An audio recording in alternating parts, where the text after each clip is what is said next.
What's up, NBA fan? What's up, all sports fans? This your boy JB, host of the Behind the Bench Podcast Network and channel. Giving a shout out to the rest of the crew. I'm talking about Shad, Kelvin, Jermaine, KB Film Room, Big Dog Talk Sports. That's right, that's right. For everyone who's tuning in, we hope that you support Behind the Bench. Continue supporting Behind the Bench, become a subscriber, or continue subscribing to the channel and help make this show the best that it can be. Now, I've been wanting to wait for an opportune time to really break this down. And I said, well, what no better time than right now? And I've been holding back on this because, see, I'm a considerate person. And, like, I've been watching NBA basketball for a very long time. Sports fan for a very long time. Decades, right? And when it comes to the NBA, I've watched this league for a very long time. And as I always say, I don't like to compare eras. It's about what you achieved during the time that you played. Okay. So I've mentioned that I've been a lifelong fan of one of the greatest professional sports franchises in American history, the Los Angeles Lakers. And that's why I'm showing this picture here. So many legendary players, led by arguably the greatest team owner in sports of the modern era, the late Dr. Jerry Buss. And the reason I'm showing this is because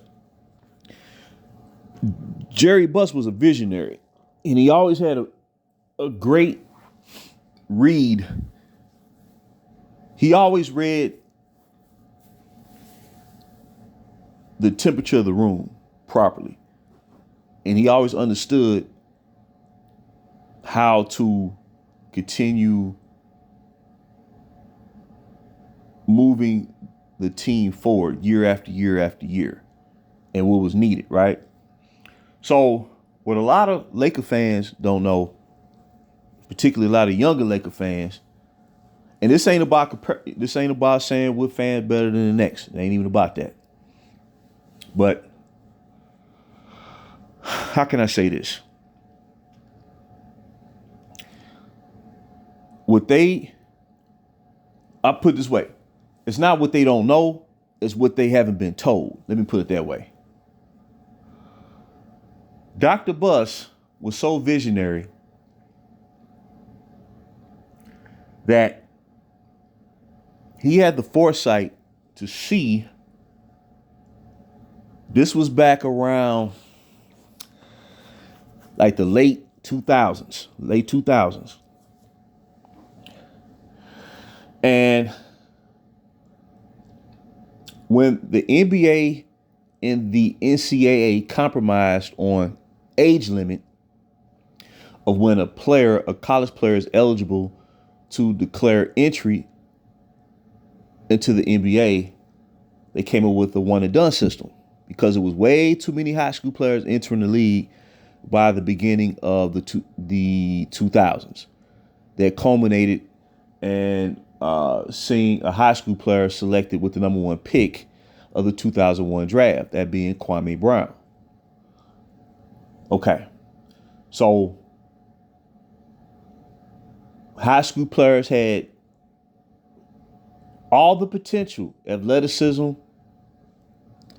could hop out the gym, but they didn't have the maturity to excel at that level entering the league so young. So both entities compromised and created the one and done system, which really it's a compromise at best. But studies have shown that basketball players who enter the league with multiple years of college experience, they are able to excel immediately as rookies when they enter the NBA and make stark contribution to their respective teams. And that's what made it appear to a lot of fans today, or people just start covering the league in recent time. The impression is given that those championship teams, particularly of the 80s, were super teams, but they were all-time championship teams. And when they drafted rookies, the rookies were equipped to come in right away and make that immediate impact. A la James Worthy to the Lakers, a la Larry Bird, a la Michael Jordan, a la Charles Barkley, a la Patrick Ewing, a la Ralph Sampson, a la Clyde Drexler. And we can go on and on and on and on and on. A la Dominique Wilkins, a la Karl Malone, a la John Stockton, a la Shaquille O'Neal, a la Alonzo Mourning, a la Larry Johnson. Okay. Jerry Buss was so visionary that he spearheaded a movement where the Los Angeles Lakers became the first NBA franchise to own and run its own developmental league, which started off being called the D League, which is now known as the G League. Because he knew that young players entering the league were too young. So to try to bridge the gap of trying to help shape their maturity as players, he saw it fit that the Lakers own and run their own a developmental league. It was visionary. And before I start breaking this down,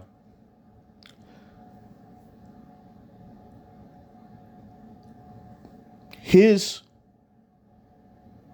visionary mindset was highlighted by his daughter, the current owner of the majority owner of the Los Angeles Lakers, Jeannie Buss. When the Lakers opened their new practice facility that the team works out of now, that opened in 2017, she gave an interview. And she said that, ironically, the facility was constructed and built for the original young core member of the Lakers to help them develop their game.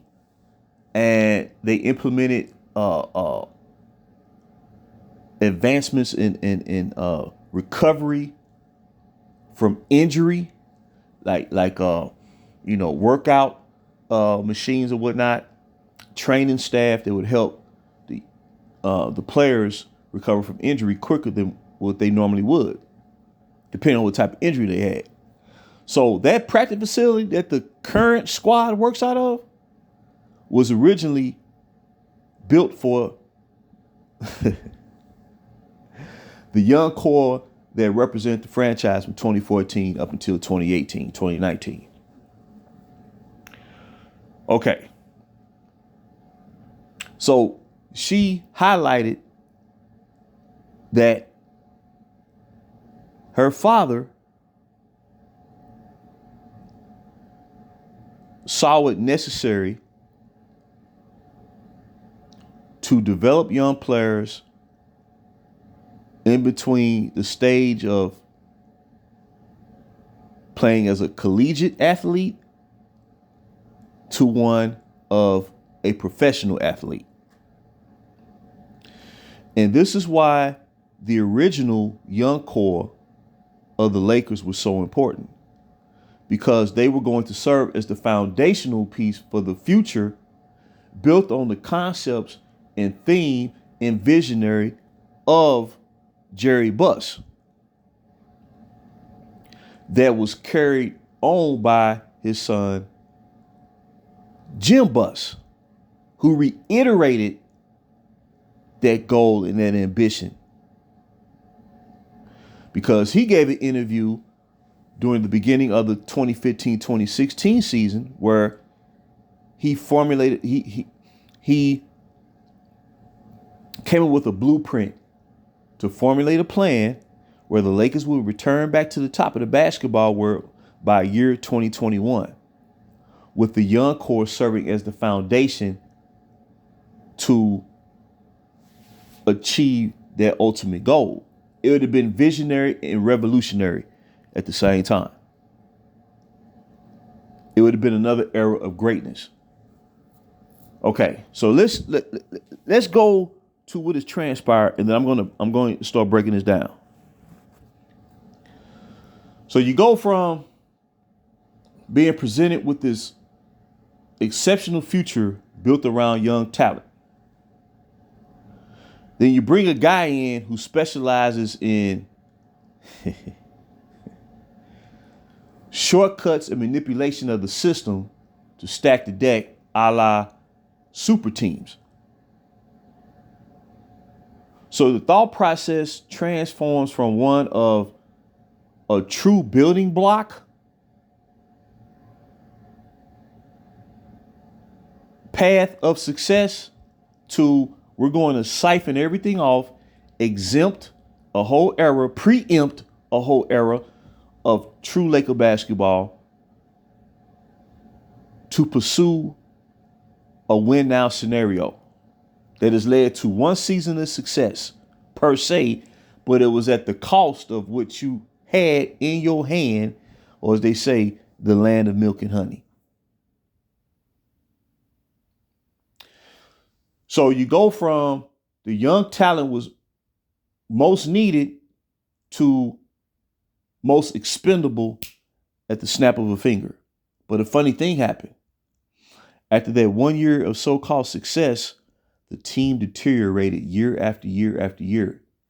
And what you gave up is really what you needed all along.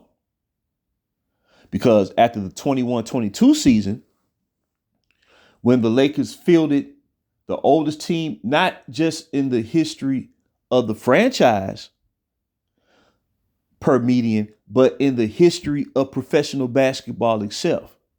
See, when all this started in the summer 2018, we've seen one extreme and one dubious mark after the other. Most disappointing franchise. Most disappointing squad in franchise history. Oldest team in history of the franchise, in history of the league. Record deficit margins in defeats. We've seen it all. And it all alludes to what was given up.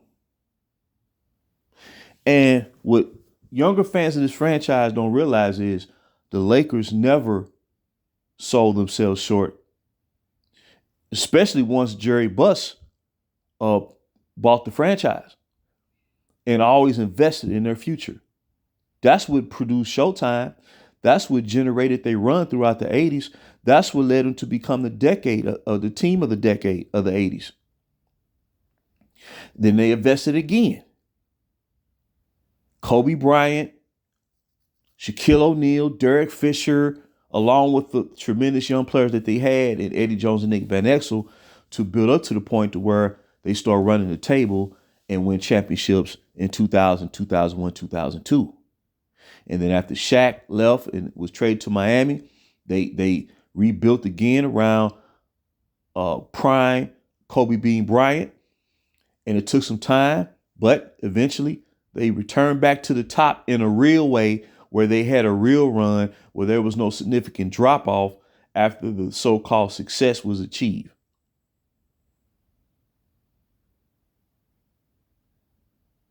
Okay, so this is what I want to do,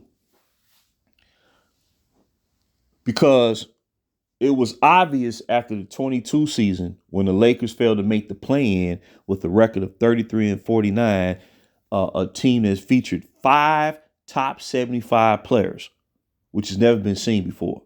So that was beyond a super team what that guy tried to create, because he fully controlled the roster moves, the whole nine.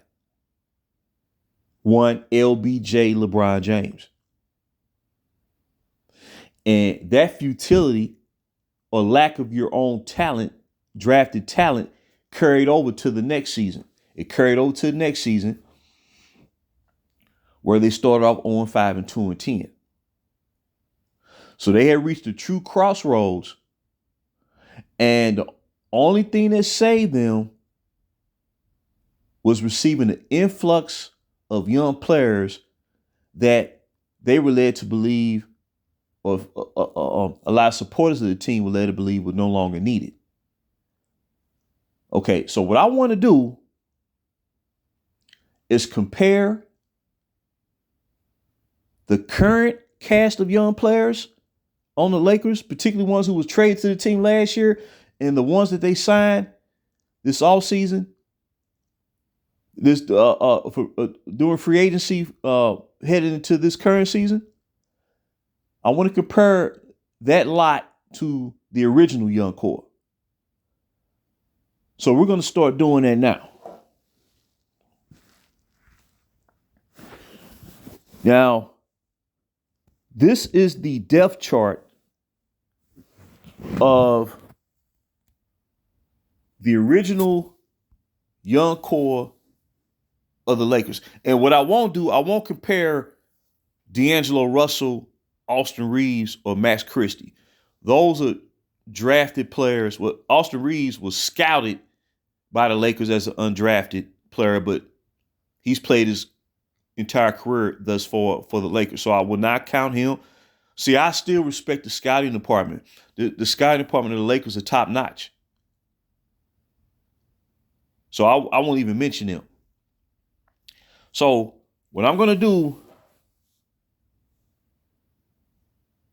is take the young core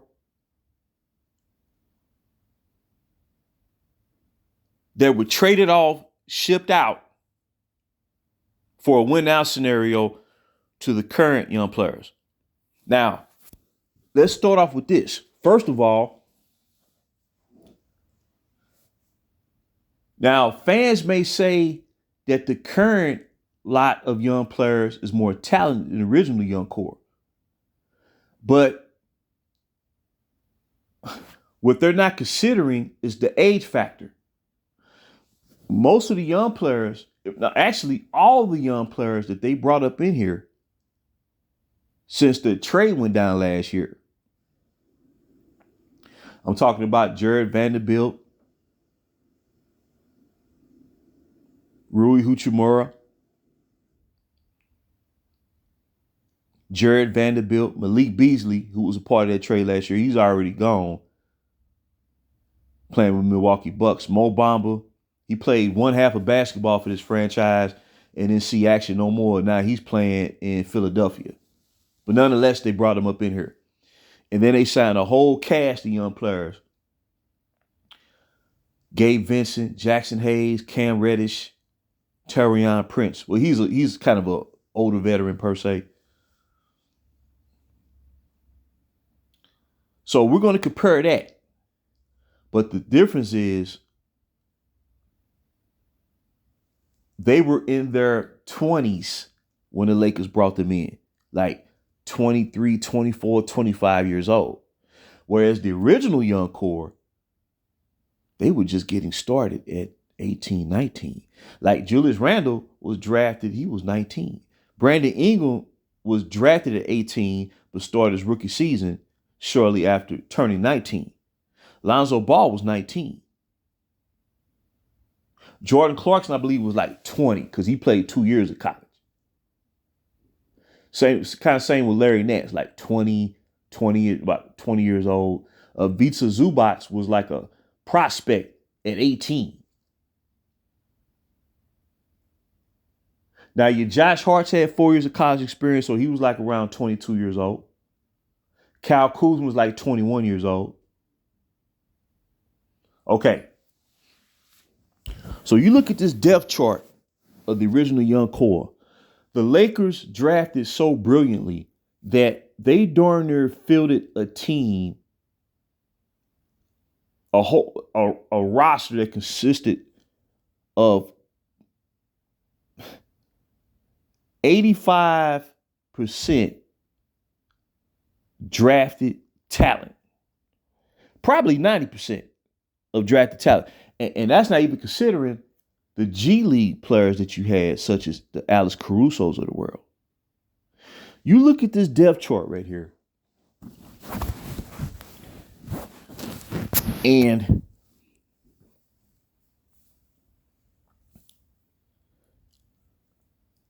Brandon Ingram and Julius Randle, at one time or another, has averaged 25 points a game. Kyle Kuzma, who was drafted really as a reserve player, he's averaging this year for the Washington Wizards 22, 23 points a game. Jordan Clarkson, who was drafted as a six-man specialist per se,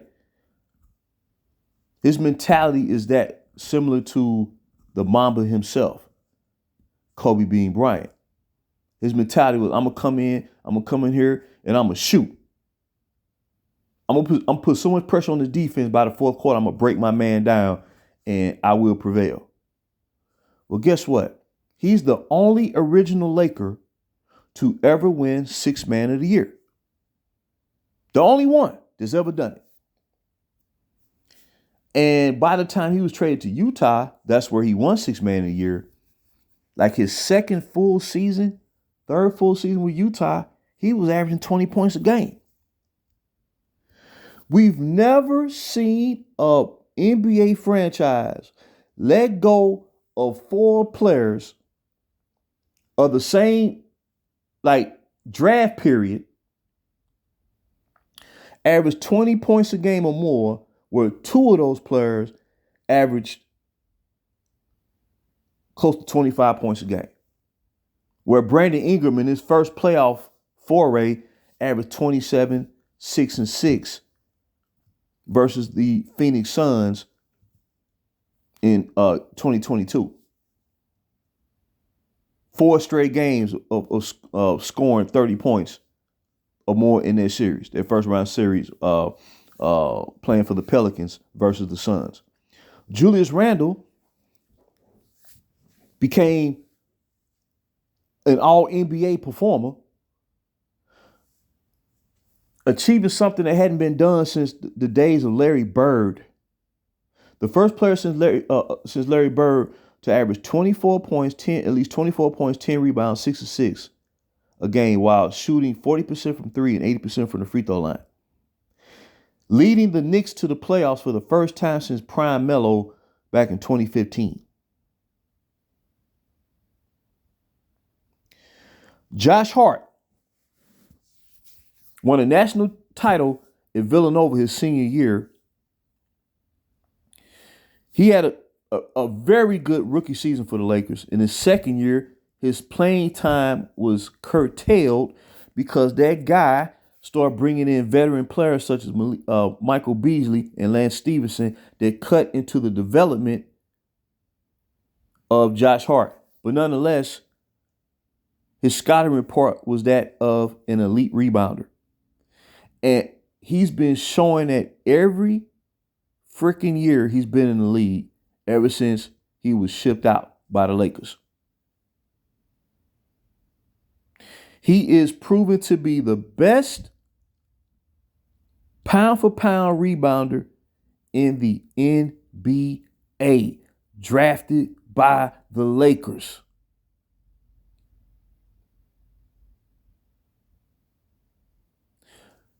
Then you have two centers that were drafted by the Lakers. One, Ivica Zubac, who was the starting center for a franchise who reached the conference finals for the first time in his team's history 3 years ago for the Los Angeles Clippers. On a per 36-minute basis, if he gets enough shot attempts, he averages 18 points and 12 rebounds. And he's improved every year. But to me, the Clippers don't utilize him right, and that's why they struggle down the stretch of a lot of games. But nonetheless, he's having his best season statistically. At least he started off started also when he was getting the ball. He's shooting 65, 66% from the floor and shooting 70% or more from the free throw line, averaging double figures in rebounds. And if he played full starters minutes, the metric shows that he can get you 18 points a game. And the other center who you drafted, Thomas Bryant, he was drafted out of the University of Indiana. He played 1 year of college ball, and in that 1 year as a freshman, he was shooting 40% from three, playing the center position. He was a stretch five. So the Lakers drafted so astutely, they brought in a traditional post-up center and a stretch five. And they just let that go. They traded one off in one of the most senseless trades in the history of this franchise and let the other one walk to try to continue create cap space. And before Thomas Bryant injured his ACL playing for the Washington Wizards, he started averaging, that was during the 2021 season, he was averaging 17 points and 8 rebounds, which is what he averaged last year for the Lakers when he was asked to resign with them. He was asked to do so once he was inserted into the starting lineup after Anthony Davis got injured. But he was undervalued to the point where he was traded and they brought in Mo Bamba, who played 1/4 of basketball, 1/2 of basketball for this franchise, never to be seen again. And as of right now, all season long, the talk has been the Lakers need a big. They need a center. They need a rim protector or whatnot. Well, you traded one off 5 years ago to the Clippers. And another one you traded off after you asked him to come back, where you let him walk 5 years ago. You had your own centers right there in the palm of your hand, who you drafted naturally. Then, in 2018, you drafted the nation's top three-point shooter out of the University of Kansas, Svi Mikhailiuk, who was let go and shown the door. One of the nation's top three-point shooters, Svi Mikhailiuk, was drafted by the Los Angeles Lakers. When they say we need a shooting, well, we drafted the nation's top three-point shooter. Larry Nance Jr. He was drafted out of the University of Wyoming, I believe, and he said he wanted to be the jack of all trades. And I've watched him play many a times this year for the New Orleans Pelicans. And he's like 30 years old now. And he's a savvy veteran. He's versatile. You can switch him out on pick and roll defense. And he can hit the corner three. And he got the crazy one-hand dunks. And he's a high energy player. And he, along with Jordan Clarkson, was traded on a humbug midway of the 2017-2018 season to the Cleveland Cavaliers, and was just left to just rot after their superstar left them for the second time. The perception was they were not good players. No, they were not in good situations. As soon as they was traded to good teams, they showed their value. See, because of that guy, the real young core, they've been undervalued across the board in the minds of most fans that have been misled, but they've been valued by everybody else.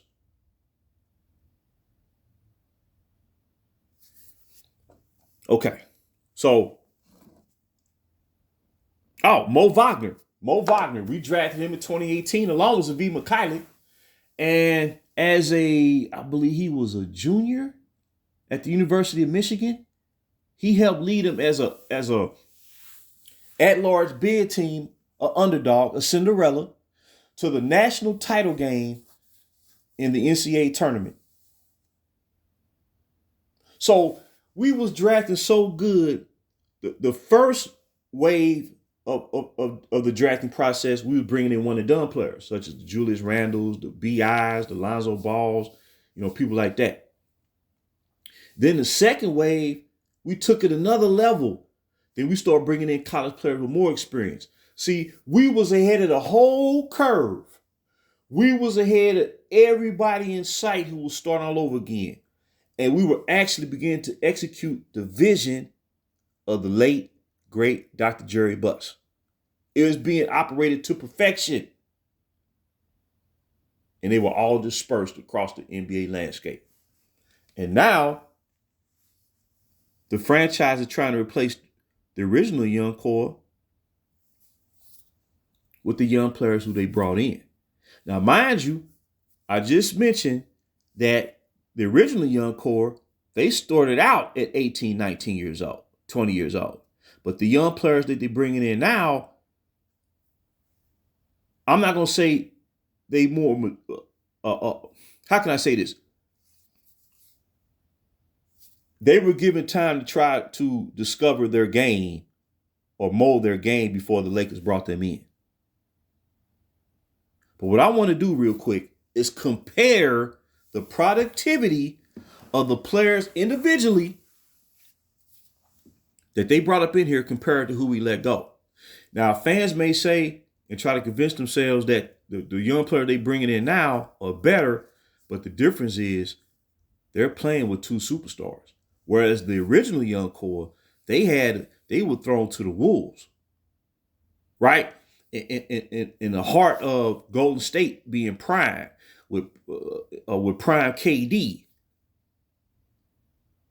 When Golden State was like at the top of the game, prime Houston Rockets with MVP James Harden and Chris Paul, and when Trevor Reeves was still one of the best 3-and-D wings in basketball, and the Nate Hilario and PJ Tucker, and when Houston was winning 60-some games, and when the Spurs still had Kawhi Leonard and LaMarcus Aldridge and people like that, Patty Mills. Okay. So, like I said, I'm not going to include D'Angelo Russell because he's original. He was part of that drafting process. I'm not going to include Austin Reeves because he was an undrafted player brought in by the Lakers. And I will not include Max Christie because he's a young draftee. It's about the other young players. So if you break it down, you say to yourself, Rui Hachimura, right? He's basically playing the 3 spot. Now, number one, he was starting with the Wizards. And he lost his starting position to the very original Laker who was traded to the Wizards 2.5 years ago in Kyle Kuzma. Now, if Rui Hachimura was better than Kyle Kuzma, he never would have lost his starting job to Kuzma. But see, Kuzma got something that Hachimura don't have. And Hachimura is solid. I'm not taking that away from him. But he ain't Kyle Kuzma. Kyle Kuzma is clutch in money time. He hits big shots. He hits game-winning shots. His first 2 years with Washington, he hit 10 game-winning shots over a 2-year period where his star player, Bradley Beal, at the end of games, the head coach didn't call for him to take the shot. He asked Bradley Beal to defer to Kuzma to take the game-winning shot. That's a whole nother level. Kyle Kuzma is a beast if you view him properly. He is a 6-man with a superstar mentality at the end of games. That's Kyle Kuzma. Now, name me another 6-man level player who was asked to hit clutch shots, dagger shots, game-winning shots at the end of games. You're not going to find it. You're not going to find it. Kuzma was a diamond in the rough. We had never heard of Kyle. I had never heard of Kyle Kuzma when the Lakers drafted him. But he was drafted out of the University of Utah, played all 4 years. Now, this is something about Kyle Kuzma that a lot of Lakers fans don't know. Not only was he top 5 in Rookie of the Year vote getting, but he's top 5 in Laker history in total points scored in a season by a rookie. That's exclusive company. So you're probably talking about Magic Johnson, Jerry West, Elgin Baylor, Gail Goodrich, Magic Johnson, or James Worthy may be one of those. Kyle Kuzma's top 5 in Laker history. So when you check off the box, it's safe to bet that Kyle Kuzma is better than Hachimura. Now remember, Hachimura is playing the 3 mainly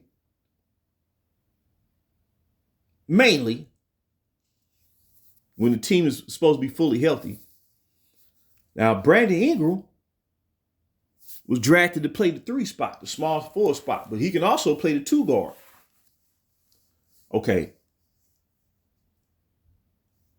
Brandon Ingram led his team to the playoffs 2 years ago. Undermanned when his franchise player Zion Williamson missed the whole season due to a foot injury. Brandon Ingram led his team to the playoffs.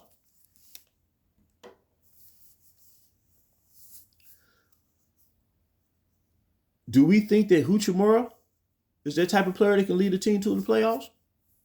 And it's not a knock on him. It's not a knock. It's just, it's about what we traded off is greater than what we try to trade for during this whole process.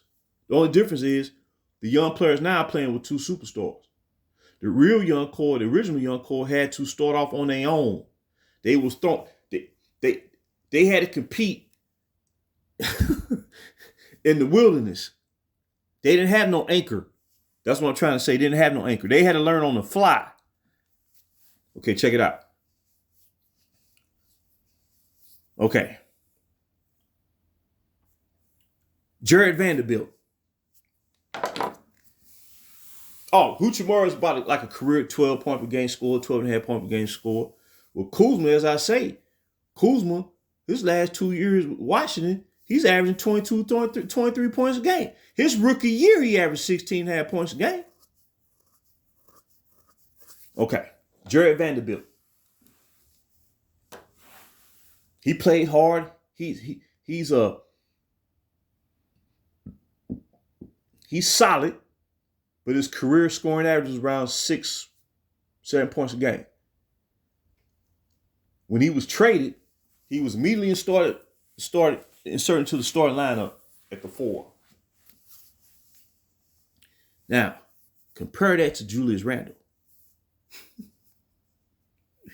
Compare that to Julius Randle, where Julius Randle's last year, and as I mentioned earlier in another video this week, Julius Randle's the last key player to play all 82 games for this franchise.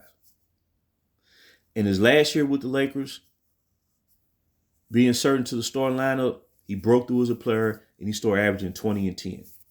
I remember a game where Julius Randle, where the Lakers played OKC on the road. It is when OKC had their big 3 of Russell Westbrook, Paul George, and Carmelo Anthony. Julius Randle was working Carmelo Anthony to such a degree that they had to call timeout to figure out how to guard him. I'll never forget that game. And that's when you knew Julius Randle broke through. Carmelo Anthony couldn't guard him. Okay. So Jared Vanderbilt, as the season progressed, particularly when the Lakers reached the playoffs, each round he saw less and less playing time. So by the time they faced Denver in the playoffs, eventually he was taken out of the starting lineup. Do you think the Lakers would have did that if Julius Randle was on the team starting at the power forward spot? Jared Vanderbilt couldn't match up with Aaron Gordon. Now, like I said, man, I like Aaron Gordon, man. Like I said, Denver Nuggets, man, I love everything they did and how they built themselves up to become champion. I got 100% total respect for the Denver Nuggets. But who would you say is the better player between Aaron Gordon and Julius Randle?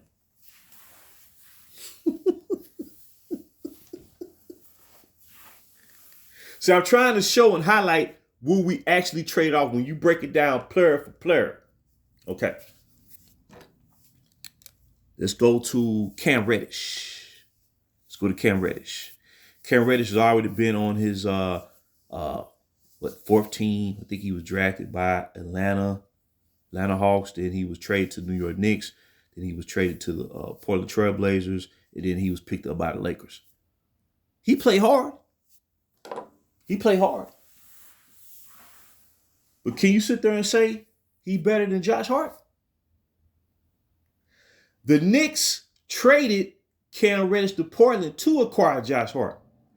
And when the Knicks traded for Josh Hart, the New York Knicks went on a run where they won like their first 9 games after their trade for Josh Hart went down. Josh Hart has had multiple triple-double games for the Knicks this year. Who would you say is the better player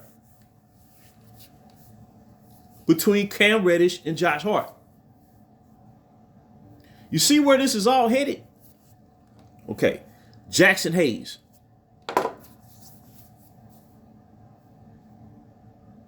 He's athletic, man. He could jump out the gym, man. But the issue is that he's like what they would call a tweener, where he was drafted to try to develop as a center, but, you know, he hasn't really established himself at that position, right? Okay, so basically he's getting you about career-wise about 6 points a game. Is he better than Thomas Bryant or Ivica Zubac? Ivica Zubac is an established starting center in his league. Ever since he's been traded to the Clippers, he's been a starting level center. And they do not maximize him. Ironically, Zubac was playing his best basketball offensively for the Lakers. In terms of like progression for the Lakers then since he's been traded to the Clippers. Imagine if he had been allowed to develop with the Lakers. So who would you say who's better between Jackson Hayes and Thomas Bryant? When he was inserted to the starting lineup last year, he was averaging 17 and 9. And matter of fact, he won some games for the Lakers last year because he can hit that pull-up mid-range shot inside the paint about 15 feet in. He can stretch the floor out and hit the three. And he hustles and give you 150% effort. He's traded to the Denver Nuggets, and he experiences a championship run.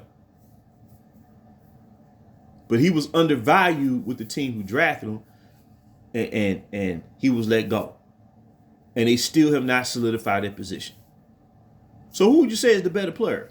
I'll move on to the next one. Gabe Vincent. Gabe Vincent. No. Let's go to Taurean Prince. Let's go to him. In a 6-man capacity. That's basically what he plays. Now, they'll have him start because, you know, when you're in win-now mode, anytime you lose a game, there's trepidation and panic and you know, there's pressure for you to try to, you know, come up with a starting lineup that can compete. Okay, check it out. Taurean Prince, man, he's solid. But remember, Minnesota let him go because they felt they had what they needed in drafting Jaden McDaniel a couple years ago as they small forward, bringing in Kyle Anderson from the San Antonio Spurs. Kyle Anderson got he played. They call him slow mo, because I don't know how he gets his shot off, but nonetheless, and they re-signed Naz Reid, so they was heavy at the 3 spot. That's why they let Prince go, and it must have worked because Minnesota is one of the top teams in the West this year, having one of the best seasons in franchise history, if not their best season in franchise history. And as of right now, they're only a half a game out of first place. Is Taurean Prince better than Jordan Clarkson?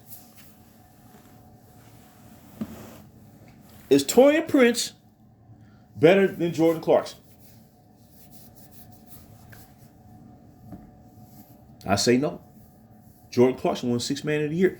Jordan Clarkson during the 2021 season, after Donovan Mitchell suffered a severe ankle sprain and missed like the last month and a half of the regular season, Jordan Clarkson held down the fort, and he was the main reason why the Utah Jazz clinched the number 1 seed in the Western Conference going into the playoffs. Now, they didn't win a championship, but he showed you his value as a player, and as a result of leading the Utah Jazz to the number 1 seed, he was honored as Sixth Man of the Year. So who's better between Taurean Prince and Jordan Clarkson? I'll move on to the next one.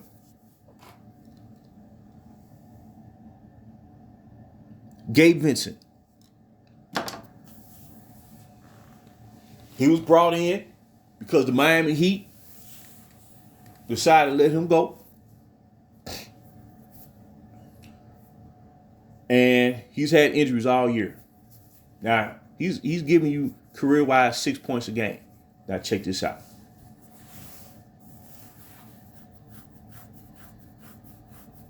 I'm not going to even bring in Lonzo Ball because Lonzo Ball has been injured. But even then, Lonzo Ball rookie year, even with the unorthodox shot, he averaged like 10.5 points a game, 7 rebounds, 7 assists. He had a low turnover margin, and he was playing good defense as a rookie.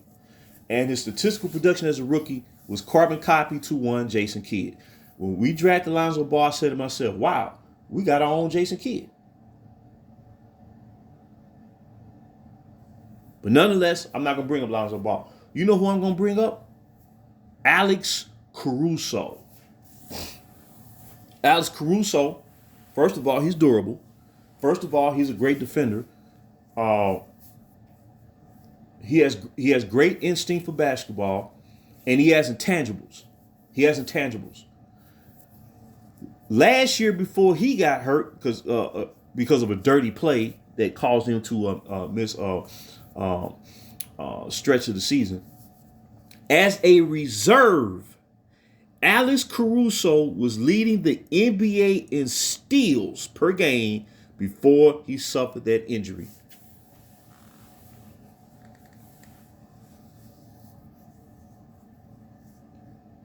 Brought up through the G League affiliate, Los Lobos Lakers. Who would you say is better? Who would you say has more value? I say it's Caruso. And the reason that the Lakers brought in Gabe Vincent is because Kendrick Nunn didn't work out. And then Dennis Schroeder left to sign for a larger salary with the Toronto Raptors. So I probably left something out.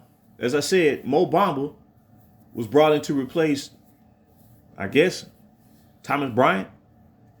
And he played one half of basketball for this team. It was gone after the season. Now he's playing with Philadelphia. Malik Beasley is gone and playing for the Milwaukee Bucks. So imagine, instead of this path that the Lakers have taken, if they had and fans may say, well, the Lakers wouldn't have had enough to keep the young core. Well, you can't think like that because you got bird rights.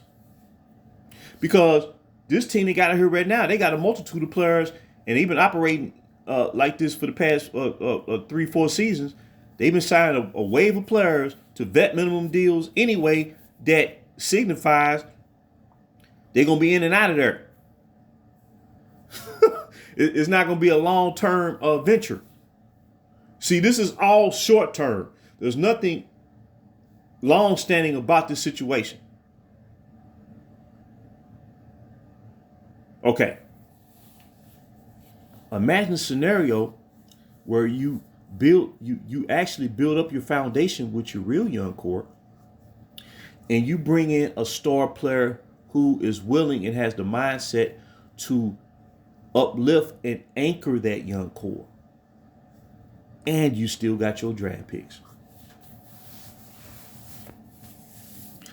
and your salary cap would be managed appropriately based on the true value of the players who you drafted naturally, based on their progression.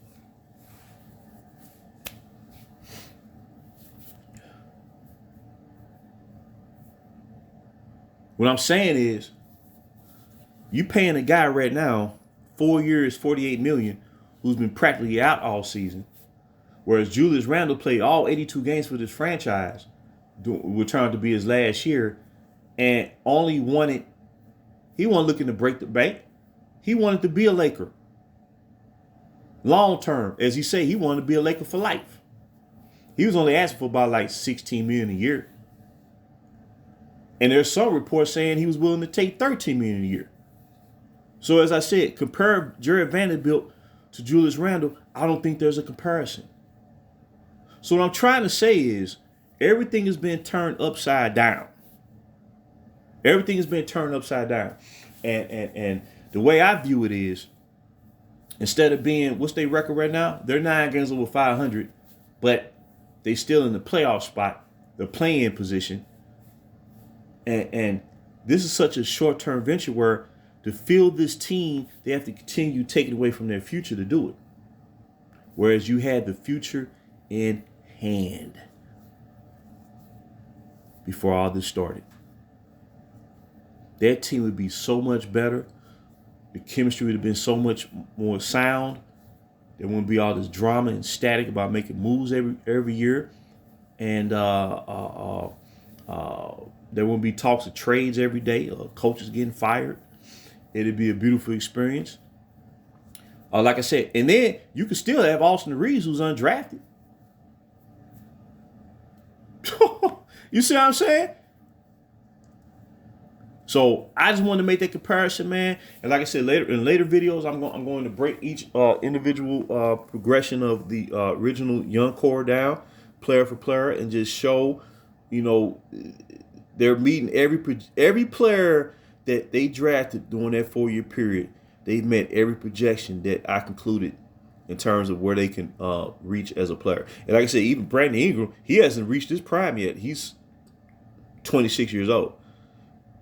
Zubac, if Vita Zubac is really featured in the offense, where he gets about 14 shot attempts a game, that's 18, 20 points right there. But he's a prototype post back to the basket center. For him to be effective, you gotta give him the ball. That's the main criteria for him. You got to get him the ball. So in closing, I just want to drop that. When you do a individual comparison, like I said, I will not include D'Angelo Russell. D'Angelo Russell can play. He led the Brooklyn Nets to the playoffs in 2019 and became an all-star. So I know what he can do. But I'm saying at the end of the day, we'll never see a franchise relinquish a full roster of drafted talent like that. We'll never see that again in professional basketball. Because I know fans are excited that, they putting together a nice little win streak or whatever. They 9 games over 500, but you're still selling yourself short because the deal was every year the Lakers was going to be dominant with this dude on the team. His penchant for stacking the deck, and his formula is very, it's not well thought out. It's too immediate. It's too extreme. It's too risque. And it's nothing that is really feasible at the end of the day, and it will cost your future. That you may get one, but what you're gonna have to do to get that one is gonna make your head spin. Whereas if you did it by the book and did it naturally, we would have surprised ourselves and exceeded expectations. That's how much I believe. See, I truly believed in the Laker front office and what they were doing, because I was seeing the results on the court. Because remember, the 2018 Lakers that was led by the young core. Remember what fans were saying? Oh man, we was in the Eastern Conference, we'd be in the playoffs.